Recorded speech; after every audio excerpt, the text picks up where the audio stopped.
Let's mike news at 8।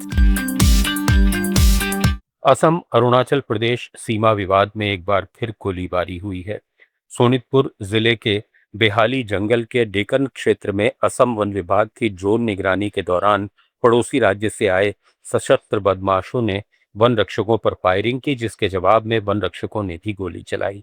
दोनों तरफ drone का इस्तेमाल हुआ, लेकिन किसी के हताहत होने की खबर नहीं है।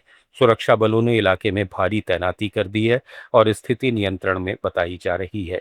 ये घटना वन मंत्री जयंत मल्ला बरुआ के विवादित क्षेत्रों के हालिया दौरे के कुछ दिन बाद हुई है, जहां जंगल की कटाई और अतिक्रमण की शिकायतें लगातार आ रही हैं।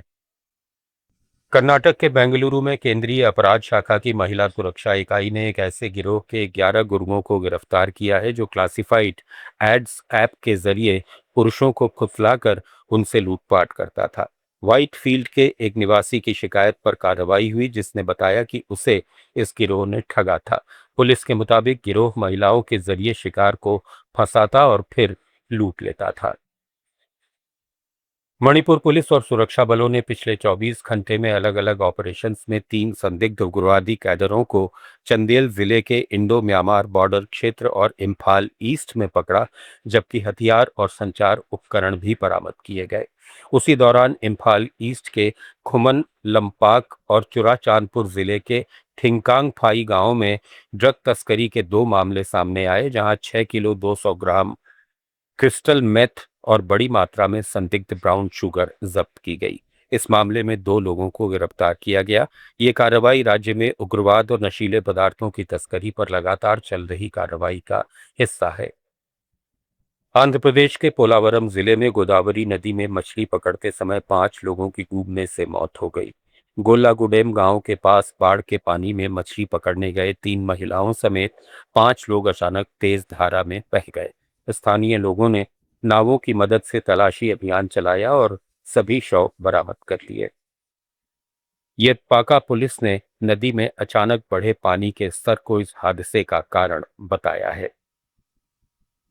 दक्षिण त्रिपुरा के मनु बाजार में अवैध देशी शराब के खिलाफ कार्रवाई के दौरान विवाद हो गया, जब जब्त की गई शराब का एक हिस्सा उसके मालिकों और स्थानीय लोगों ने पुलिस की मौजूदगी में ही लूट लिया। पुलिस अधिकारी झड़प के डर से चुपचाप तमाशा देखते रहे। शांतिर बाजार पुलिस और त्रिपुरा स्टेट राइफल्स जवानों ने एसपी के निर्देश पर छापा मारा और करीब 500 लीटर शराब जब्त की। 450 लीटर नष्ट कर दी गई, लेकिन बाकी 50 लीटर ले जा रहे सरकारी वाहन में खराबी आने पर भीड़ ने शराब निकाल ली। स्थानीय इलाकों में शराब की खुली बिक्री और पुलिस चौकी पर कथित रिश्वतखोरी के आरोप भी लगे हैं। तेलंगाना के नागर कुर्नूल जिले में मन्नानूर के एक आदिवासी आवासीय स्कूल के हॉस्टल में खाने से 26 छात्र बीमार पड़ गए। खिचड़ी खाने के बाद छात्रों ने उल्टी, दस्त और पेट दर्द की शिकायत की, जिसके बाद उन्हें अस्पताल में भर्ती कराया गया। सभी छात्र अब स्वस्थ होकर छुट्टी पा चुके हैं। लापरवाही के आरोप में प्रधानाचार्य, वार्डन, नर्स और 4 रसोई स्टाफ को निलंबित कर दिया गया है। नागालैंड सरकार ने 13 जुलाई को चुमौकेदिमा जिले में हुए घातक आईईडी विस्फोट की जांच एनआईए को सौंपने का फैसला किया है। इस हमले में असम राइफल्स के एक जवान की मौत हुई थी, जबकि 4 घायल हुए थे। मामले की गंभीरता को देखते हुए पहले से ही नागालैंड पुलिस और नेशनल सिक्योरिटी गार्ड संयुक्त जांच कर रहे हैं।